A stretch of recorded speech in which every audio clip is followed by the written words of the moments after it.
Kozhikode കുന്നമംഗലത്ത് 372 gram MDMA-യുമായി രണ്ടുപേർ പിടിയിലായി. കുടിത്തൂർ സ്വദേശി നസ്ലിം മുഹമ്മദ്, പെരുമണ സ്വദേശി സഹദ് KP എന്നിവരെ കുന്നമംഗലം പോലീസാണ് പിടികൂടിയത്. ഇവർ സഞ്ചരിച്ച കാറും കസ്റ്റഡിയിലെടുത്തു. ബ്രഹ്മപുരം വിഷയത്തിൽ കൊച്ചി മേയർക്കെതിരെ UDF കൊണ്ടുവന്ന അവിശ്വാസ പ്രമേയം പാളി.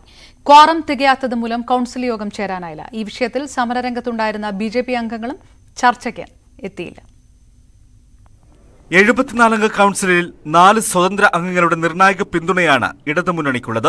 അതുകൊണ്ട് തന്നെ ഇപ്പോഴും തീയണയാത്ത ബ്രഹ്മപുരത്തെ ചൊല്ലിയുള്ള ചർച്ചയിൽ UDF വലിയ പ്രതീക്ഷകൾ വെച്ചു പുലർത്തിയിരുന്നു. പ്രത്യേകിച്ച് BJP അടക്കം തുറന്ന പോരിന് തയ്യാറെടുത്ത സാഹചര്യത്തിൽ. എന്നാൽ കൌൺസിൽ യോഗം ചേരാനുള്ള ക്വാറം പോലും ഇല്ലാതാക്കിയാണ് ഇടതുമുന്നണി UDF-ന്റെ അവിശ്വാസ പ്രമേയത്തിന് മറുപടി നൽകിയത്. അംഗങ്ങളോട് വിട്ടുനിൽക്കാൻ വിപ്പ് നൽകിയപ്പോൾ ക്വാറം തികയാത്തതിനാൽ യോഗം തന്നെ ഉപേക്ഷിക്കുന്നതായി ജില്ലാ ഭരണാധികാരി കൂടിയായ കലക്ടർ അറിയിച്ചു. 5 BJP അംഗങ്ങളും വിട്ടുനിന്നു. CPM-ന്റെ അവിശുദ്ധ കൂട്ടുകെട്ടാണ് ഇത് തെളിയിക്കുന്നതെന്ന് പ്രതിപക്ഷം ആരോപിച്ചു. BJP-യും ഇടതുപക്ഷവും തമ്മിലുള്ള സഖ്യമാണ് ഇതിലൂടെ പുറത്തു വന്നിരിക്കുന്നത്. ഇന്നലെ വരെ BJP ഈ ബ്രഹ്മപുരം വിഷയത്തിൽ ജനങ്ങളോടൊപ്പമാണെന്ന് പറയുകയും സമരം നടത്തുകയും ചെയ്തു. എന്നാൽ ഇന്നിപ്പോ അവരോടൊപ്പം ചേർന്ന് അഴിമതിയോടൊപ്പം ചേർന്ന് നിൽക്കുന്നു എന്നുള്ളത് ഇന്ന് അവർ ഫ്ലോറിൽ വരാതിരുന്നപ്പോൾ മനസ്സിലായി.